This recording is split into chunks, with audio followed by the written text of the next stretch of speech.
अस्सलाम वालेकुम। उम्मीद है सब खैरियत से होंगे, सबका दिन अच्छा गुजरेगा। तो आज बच्चों के हवाले से मैंने कहा था पार्ट 2 बनाऊंगी, तो बनाते हैं। लेकिन पहले इंट्रोडक्शन करा दूं। आपको याद है वो कमेंट जो आया था कि हर कोई फेसबुक पे स्कॉलर बनने आ जाता है, तो इंट्रोडक्शन करवा देती हूँ। भाई हम स्कॉलर बन के फेसबुक पे आए हैं। तो मेरा नाम रोहिना है, मैं ऑस्ट्रेलिया में लेक्चरर और रिसर्चर हूँ और मेरी PhD मेंटल हेल्थ पे है। तो शुरू करते हैं। तो टाइटल मैंने इस वीडियो का ये रखना है कि भाई आप बच्चों के साथ फ्रेंडशिप करने की कोशिश ना करें, उनके फ्रेंड बनने की कोशिश ना करें। वो आइडिया कभी भी काम नहीं करता। हालांकि लोग अच्छे दिल से और अच्छी नीयत से, आपने बहुत जगहों पे ये आइडिया सुना भी होगा कि फ्रेंड्स बने। उसकी मिसाल ऐसे ही है जैसे अगर कोई बिल्कुल पहली दफ़ा 40 दिन चिल्ला करने जाए रायवंड तो वापस आके वो सबको कहता है कि तू गया, तू जलेगा, तेरी 7 नस्लें जलेगी, तू दोज़ख में जाएगा।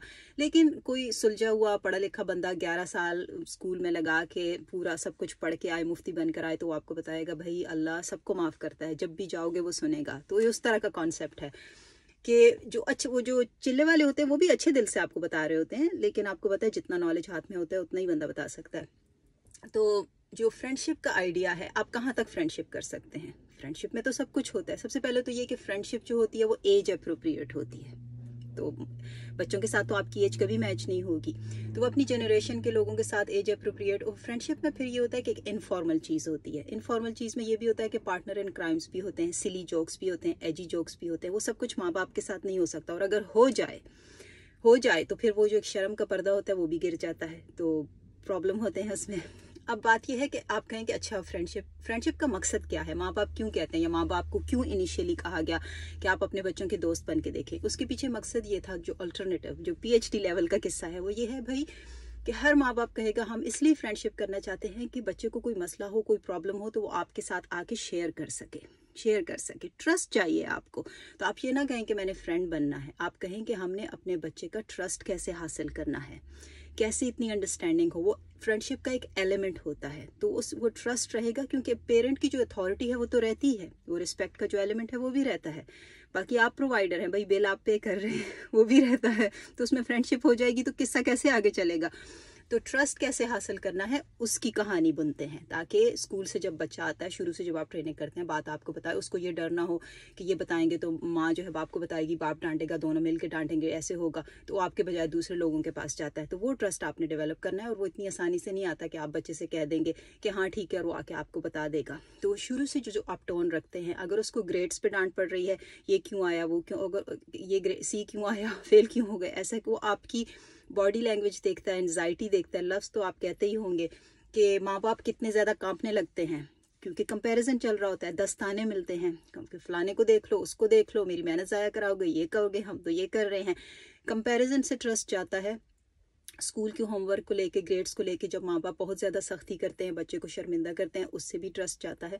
एक और चीज़ है जिससे ट्रस्ट जाता है, कभी फ्रेंडशिप नहीं आ सकती, वो सुन के आप कहेंगे अब हम क्या करें। घर में अगर गीबत हो रही हो आपको पता है, जब यूथ, वो ये बात बच्चे माँ बाप को कभी नहीं बताते, वो सोशल वर्कर के सामने जाके बताते हैं। ये जो बहुत सेंसिटिव जहीन बच्चे होते हैं, वो बड़े होके जब थेरेपी में जाते हैं, और अक्सर जहीन बच्चे थेरेपी में एंड अप होते हैं, वो बताते हैं कि हमारे माँ बाप ठीक थे, उन्होंने हमें पढ़ाया लिखाया, सब कुछ किया, लेकिन हमारे दिल में एक रिजेंटमेंट है माँ बाप के लिए, और एक खलिश सी है। क्यों? कहते दूसरों की गिबतें बहुत ज़्यादा करते थे।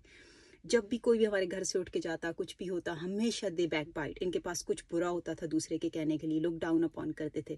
और वो चीज़, जब बच्चा छोटा होता है तो उसके पास वोकेबलरी नहीं होती है। कुछ बच्चे बिल्कुल वैसा ही सीख जाते हैं, उससे डबल ऐसे बन जाते हैं। कुछ बच्चे होते हैं जिनको इवन उस एज में भी पता होता है कि ये बात गलत है, तो वो आपको उस वक्त तो नहीं बताते, बड़े होके बेचारे खुद ट्रॉमा में चले जाते हैं कि हमारे घर का माहौल ऐसा था।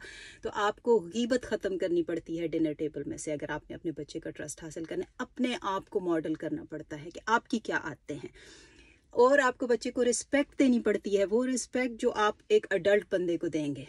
जिस तरह आप अपने शोहर से बात करते हैं, बहन भाइयों से बात करते हैं, जो आपके अडल्ट बहन भाई हैं, तो क्या आप उनको ऐसे हर बात पे ताने देंगे? क्या पता भाई लोग देते भी हों, या हर बात पे तू तकार करेंगे, कंपैरिजन करेंगे। तो जब बच्चे को आप रिस्पेक्ट ही नहीं देते, तो वो कैसे आप पे ट्रस्ट करेगा।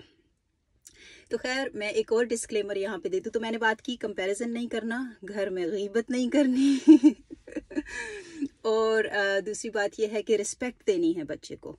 तो जब ये चीज़ें आप कर लेते हैं, और आप कुछ सालों तक करें, उनके जो प्राइमरी के ईयर्स होते हैं ना, उन तक करें, तो आपको ऐसा रिजल्ट मिलेगा कि आप हैरान रह जाएंगे। अब जब मैं रिजल्ट की बात कर रही हूँ तो देखिए, अगर इस वक्त मैं या कोई भी माँ अपने बच्चों की, और मैं यहाँ अपने बड़े 2 बच्चों की तारीफ कर रही हूँ, तीसरा अभी वर्क इन प्रोग्रेस है जो छोटी है, जब हम बच्चों की तारीफ करते हैं तो हम रिसर्च के रूल के मुताबिक एवरेज की बात करते हैं। तो इसका ये मतलब नहीं है कि हमारे पास कोई रोबोट हैं जो हर वक्त बिल्कुल डिसिप्लिन रहते हैं, ऐसा कोई जादू हमारे पास नहीं है। एवरेज तौर पे जो बेसिक मेरे गोल थे, क्या वो मीट हुए? जो मैंने स्ट्रेटजीज इस्तेमाल की, बिल्कुल अल्लाह का बहुत बहुत शुक्र है कि मीट हुए। लेकिन एक और मैं आपको बात बता दूं, लोग कहते हैं लेकिन बात नहीं सुनते या लेजी हैं, तो किस हद तक हैं एवरेज? क्योंकि जो बच्चा सेफ्टी में रहता है, अपने माँ बाप के साथ खुश होता है, घर का माहौल अच्छा है, वही बच्चा तो लेजी होता है। ये तो एक बहुत अच्छा साइन है। आपको क्या पता कि जब लोग अपने घरों में नहीं होते तो वो बच्चा तो जाके दूसरे घर में रह रहा होता है, फ्रिज का दरवाजा भी खोलेगा तो 10 आंखें उसका पीछा करेंगी और 20 जुमले। तो जब अपने घर में सेफ्टी होती है तो वही तो लेजीपन करेगा। लेकिन बेसिक गोल ये है, तो मुझे तो बहुत ज़्यादा खुशी होती है। मैं अपने बच्चों को देख के दिल में 100 दफ़ा शुक्र अदा करती हूँ। जब स्कूल से आते हैं, इधर उधर लेजी अराउंड होते हैं, बैठते हैं, अपने घर का सुकून बहुत मुश्किल से मिलता है। जिसको नहीं मिला होता उसको कदर होती है। लेकिन मेरा बेसिक गोल ये है कि जब मैं उनको काम का कहूँ कि भाई आज तुम लोगों ने अपना कमरा साफ करना है, तो कहेंगे yes mama we will do it. तो क्या वो उस दिन करेंगे? नहीं वो उस दिन नहीं करेंगे। लेकिन 3 दफ़ा कहने का रूल है। दूसरे दिन मैं उनको याद करवा दूंगी, देखो आज दूसरा दिन है, मैंने कह दिया करना है, तो कहेंगे यस। तो फर्ज करे दूसरे दिन नहीं, तीसरे दिन मैं कहूँगी आज लास्ट चांस है भाई सोच लो, फिर मैं रेड जोन में चली जाऊंगी। तो हमने एक अंडरस्टैंडिंग कायम की हुई है कि जब मामा कहे कि मैं रेड जोन में हूँ तो गुस्सा करेगी, and you don't want to see anybody in the red zone. तो कभी ऐसा नहीं हुआ कि तीसरे दिन तक, जिस दिन मैं कहती हूँ मोस्टली उसी दिन कर देते हैं। लेकिन अगर ना भी करें तो इट्स ओके, इट्स नॉर्मल। आपने देखना है कि बच्चे की डेवलपमेंटल स्टेज के हवाले से क्या है, क्या स्टेज चल रही है। तो लेजी होना, पहली दफ़ा में ना सुनना, हाँ अगर वो आगे से आपको बदतमीजी कर रहे हैं, जवाब दे रहे हैं, शाउटिंग कर रहे हैं, कभी भी नहीं करते, तंग आके आप खुद सफाई करते हैं, देन दैट्स अ प्रॉब्लम। फिर पता चलता है कि क्या मसला है।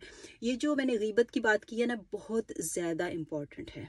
क्योंकि जब आप गीबतें कर रहे होते हैं, दूसरे के बारे में कह रहे होते हैं, अगर आप मेंटल हेल्थ क्लिनिक में जाके देखें तो बच्चा जब बोलता है, जब अपने बचपन का बताता है, तो वो कहता है उनके जहन में ये चल रहा होता है कि हमारे माँ बाप हमारे लिए भी ऐसा ही सोचते हैं जो दूसरे के बच्चे के लिए आप कह रहे होते हैं, जो अपने नेबर की, अपने रिश्तेदारों की गीबतें कर रहे होते हैं। तो आपको बहुत ज़्यादा माँ बाप को ये नहीं पता होता। तो क्योंकि ये इन्फॉर्मेशन मुझे जल्दी मिल गई थी, तो मैंने एक रूल बनाया था कि कुछ भी हो जाए, और इसके लिए मुझे बाकायदा बैठ के अपने शोहर से उनको पूरा एक्सप्लेन करना पड़ा था कि डिनर टेबल पे चाहे मुझे जितना गुस्सा आया हो अपने बहन भाइयों के, आपको जितना गुस्सा आया हो, गीबत नहीं होगी, बिल्कुल नहीं होगी। वो बैकफायर इस तरह किया कि हमने इतना सख्त इसको मेंटेन किया सालों तक कि अभी आके हमारे बच्चे इतना वो हो गए हैं कि हम कोई नॉर्मल से भी बात करते हैं तो कहते हैं no that's rude, that's not polite. उनको पता ही नहीं है, उनको अच्छा ही नहीं लगता। तो मैं कहती हूँ भाई अब छोड़ दो, हमें अपना वजू तोड़ने दो। तो उसका एक और फ़ायदा ये हुआ है, और वो भी जानबूझ के किया था, कि जब आप गीबत नहीं करते तो बच्चों के दिलों में अपने कज़न्स के लिए मोहब्बत रहती है, अपने रिश्तेदारों के लिए मोहब्बत रहती है, जो बहुत ज़रूरी है। तो ये 5 साल ये स्ट्रेटजीज़ मैंने चलाई हैं। हालांकि मेरे बेटे का सीवियर स्पीच डिले था, मैंने उनको उन सारी इन्वायरमेंट से दूर रखा जहाँ लोग ग्रेड्स की बात करते हैं, उसका ए आ गया, उसका बी आ गया, कंपेयर करते हैं, ये हो गया, उन सारी चीज़ों से घर में गीबत नहीं की। तो आज यस मेरे बच्चे लेजी हैं बिल्कुल हैं, और मैं चाहती हूँ कि वो लेजी हों, वरना तो ये होगा ना कि घर में अब्यूज़ है, लड़ाई है, झगड़ा है, डरे सहमे हैं, तो या तो फिर वो बदतमीजी करेंगे या कभी सुनेंगी नहीं। लेकिन अगर घर का माहौल मोर और लेस अच्छा चल रहा है, बच्चा लेजीपन दिखाएगा। लेकिन एक एवरेज रूल रखें कि आपकी बात सुन लेता है, जनरली मोर और लेस 50% ऑफ द टाइम अपना खुद स्कूल के लिए उठ जाता है, अपनी चीज़ों का ख्याल रखता है, अपना होमवर्क खुद करता है। और दूसरी एक और चीज़ मैंने ये की थी कि जब भी मैं अपने बच्चों से बात करती हूँ, मैं उनको बताती हूँ कि नॉट यू, उनको नहीं कहती कि भाई तुमने ऐसा किया, मैं कहती हूँ देखो ऐसा होता है, दुनिया में मुख्तलिफ किस्म के लोग होते हैं, कुछ बच्चे ऐसा कर लेते हैं, some people will do this, this is the right thing to do. तो एक लैंग्वेज चेंज कर दी मैंने, वो भी हमें PhD में सिखाया गया था कि लोग ज़्यादा रिस्पॉन्ड करते हैं जब आप उसको यू करके ना कहो कि तुम ऐसे नहीं करते, तुम ऐसे नहीं करते, आप उनको एग्जाम्पल दें। तो खैर एक और चीज़, मैं आखिरी चीज़ बताऊँ, वीडियो लंबी हो रही है क्योंकि ज़ाहिर टॉपिक ही ऐसा है। आखिरी चीज़ मैं ये बताऊँ कि बिल्कुल स्कूल का होमवर्क का ना पूछना, वो अप्रोच भी गलत है। और बहुत ज़्यादा हर वक्त, क्योंकि बच्चा भी इंसान है, आप उस पर कितना बोझ डालेंगे। मैंने आज तक अपने बच्चों को ट्यूशन नहीं लगा के दिया, तो लेकिन पाकिस्तान में मुझे पता है कि ये अप्रोच, क्योंकि वहाँ एग्ज़ाम ज़्यादा होते हैं। मेरा बेटा भी 9th क्लास में है माशाल्लाह, बगैर किसी ट्यूशन के उसका मैथ्स में, साइंस में सब में A ग्रेड आ जाता है। मैंने बिल्कुल कभी प्रेशर नहीं डाला, कभी भी किसी भी चीज़ के लिए। तो अगर वो खुद मैनेज कर रहा है, क्योंकि मैंने एक बैलेंस अप्रोच रखी, ना तो बहुत ज़्यादा ग्रेड के पीछे गई और ना ही बिल्कुल ही लाताल्लुक होके बैठ गई। इतना आप ज़रूर चेक रखते हो, बैलेंस रखते हो, ताकि बच्चे को पता हो कि माँ बाप को फ़िक्र है कि स्कूल में क्या पढ़ाया जा रहा है, क्या हो रहा है। और एक और रिज़ल्ट जो मुझे मिला है कि बड़े दोनों वापस आके, मैं पूछूं ना पूछूं, आते ही when they can't wait, दरवाज़ा खोलते हैं और अपने दिन का पूरा किस्सा सुनाएंगे।